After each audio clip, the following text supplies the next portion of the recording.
Hello guys आज এটা নতুন ভিডিও আপোনালোকৰ মাজত আহিছো। আজি আমাৰ গাঁৱত মানে এনেকুৱা এটা বস্তু আহি গ'ল মানে মানুহ গাঁৱৰ মানুহৰ অভাৱ নোহোৱা হৈ গ'ল আৰু এতিয়া আৰু আমাৰ ইয়াতে পাহাৰৰ ওপৰত ঘৰ তলত ঘৰ তো বস্তু এটা আহিছে আমাৰ দখলা কলনী বাসীলৈ আমাৰ কাৰণে এটা বহুত সুখবৰ আৰু বস্তুটো দেখাই আছো ভিডিঅ'টো চাই যাওক আপোনালোকে। এয়া পানীৰ টাংকিৰ কাৰণে জংঘল চাফা কৰি আছে আমাৰ গাঁৱৰে দাদাহঁতে অলপ লাগি দিছে ইয়াৰে দৃশ্যটো চাওক এইবিলাক দেখাই আছো ভালকে চাই যাওক ভিডিঅ'টো। দাদাজনে চাফা কৰি আছে এই পানীৰ টাংকিটো বহুৱাৰ কাৰণে এখেতে ক'ব কেনে অনুভৱ পানী হোৱাৰ কাৰণে।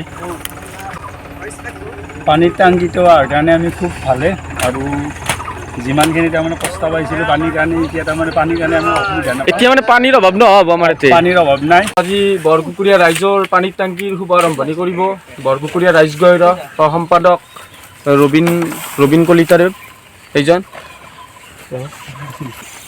আৰু উপদেষ্টা সুবোধ দেউৰী ডাঙৰীয়াদেৱ তো তেখেতো আহিছে আজি পানীৰ টেংকিৰ শুভ আৰম্ভণি কৰিবলৈ। তো দখলাবাসীৰ বাবে এটা ভাল খবৰ। তো এনেকুৱা এটা আঁচনি পাইছে দখলা কলনীয়ে। পানীৰ টেংকিৰ দখলা কলনী কুকুৰীয়া ৰাইজগৈৰৰ সম্পাদকক এখন ফুলাম গামোচাৰে সম্পাদনা জনাম আমাৰ মাজত ৰবীন কলিতাদেৱ আৰু কুকুৰীয়া ৰাইজগৈৰৰ উপদেষ্টা সুবোধ ডাঙৰীয়াদেৱ তেখেতক এখন ফুলাম গামোচাৰে সম্পাদনা জনাব আমাৰ ৰঞ্জন কলিতাই বাসিন্দা আৰু মোকো সম্বৰ্ধনা জনাব বুলি ইয়াতে মাতিছেতো ভাল লাগিব বহুত ভাল লাগিল। তো আমি আজি এই ভালেই লাগিল। তো এনেকুৱা এটা ঠিকাদাৰো আহিছে তো তেখেতকো আমি এখন ফুলাম গামোচাৰে সম্বৰ্ধনা জনাম। তেখেতৰ নামটো নুৰ ইছলাম। তো আপুনি অলপ ইফালে আহক।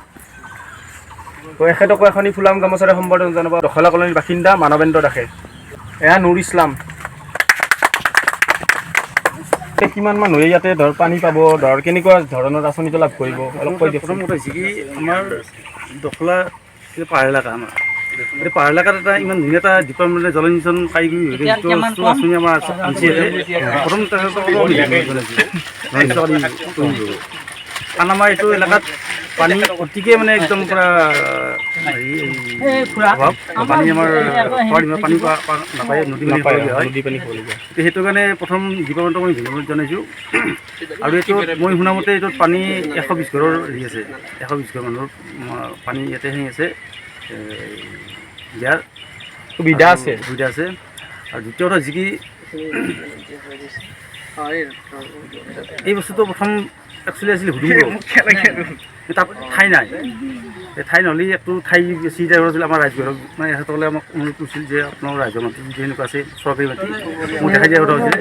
গতিকে মই এটা চাই মই শেষত এটা ধাৰণা ক'লোঁ যে এইটো মিডিল প্লেচ হ'ব আৰু এইখিনি চৰকাৰী মাটি হয়। গতিকে সেইটো কাৰণে আমি চাই চিতি আমি এইখিনি মাটিয়ে এখেতক অলপ বাছি দিছোঁ। আৰু ইয়াৰ পৰা টেংকিটো পাহাৰৰ ওপৰত হ'ব, ইয়াতে অফিচটো হ'ব মই জানাত আৰু ওপৰত টাংকিটো হ'ব পাহাৰৰ ওপৰত হ'ব। আৰু তাৰ পৰা প্ৰথম মই কৈছোঁ কি যে যিখিনি মানুহৰ উপায়নত যিখিনি মানুহ আছে যিখিনি মানুহ একচুৱেলি পানীটো নদীৰ পৰা নিয়ে বা আমাৰ তলপে ভুটুকলৈ কিনিব লাগে এই যে পানীটো সেইখিনি দিয়া প্ৰথম এই যে পানীটো মানুহৰ ঘৰত পৰিবনে ঘৰত ডাইৰেক্ট নিবনে এই ইয়ালৈকে নিব আহিব নহয় আপোনাৰ ৰাস্তা যাব ৰাস্তা ওপৰ লাইন তল লাইন দুটাই থাকিব। কিন্তু প্ৰথম কানেকশ্যনখিনি পাইছোঁ ওপৰ লাইনত। তো ঘৰে প্ৰতি থাকিব না এইটো পানীৰ যোগানটো মানে থাকিব তাৰ পৰা নিব লাগিব। 120টা আমাৰ হেৰি আছে 120টা হ'লে তাৰ পাইপৰ হেৰি আছে পানী আমাৰ 120 ঘৰ বেছি আছে মানুহ মিলাই দিম আমি 120টা কানেকশ্যন আছে আমি মিলাই দিম।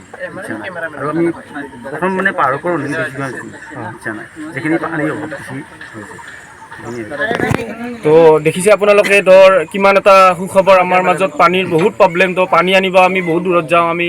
তো এতিয়া আমাৰ ওচৰতে পানী পাম। তো আমাৰ কাৰণেতো বহুত সৌভাগ্যৰ কথা আৰু ভাল লাগিছে এনেকুৱা আঁচনি আমাৰ গাঁৱত আহিছে। আৰু আহক ভাল আঁচনি গাঁও উন্নত হওক মানুহ আহক গাঁৱত বহুত। তো এইটোৱে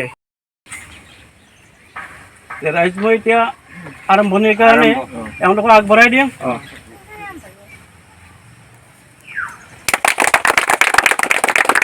যাতে কোনো মানে অসুবিধাত নপৰে এওঁলোক ৰাইজে সহজে যাতে পানীখিনি পায় মই তাৰ মানে ভগৱানৰ ওচৰত প্ৰাৰ্থনা থাকিল। আৰু মানে গাড়ীখন এটা ভাল খবৰ কি 300 ফুট তলৰ পৰা পানী উলিয়াব আৰু কিমান ভাল খবৰ ভাবক আপোনালোকে।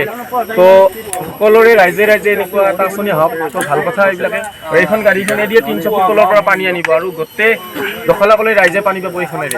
গতিকে দখলা কলনীত পানীৰ অভাৱ চলিছে, এতিয়াৰ পৰা আৰু কোনো অভাৱ নহয়।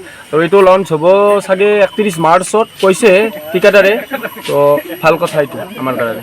31 মাৰ্চত এইটো মানে আৰম্ভণি হ'ব আৰু এই 31 মাৰ্চৰ পৰা 2024 সকলো গাঁৱৰ মানুহে পানী পাব ঘৰে ঘৰে।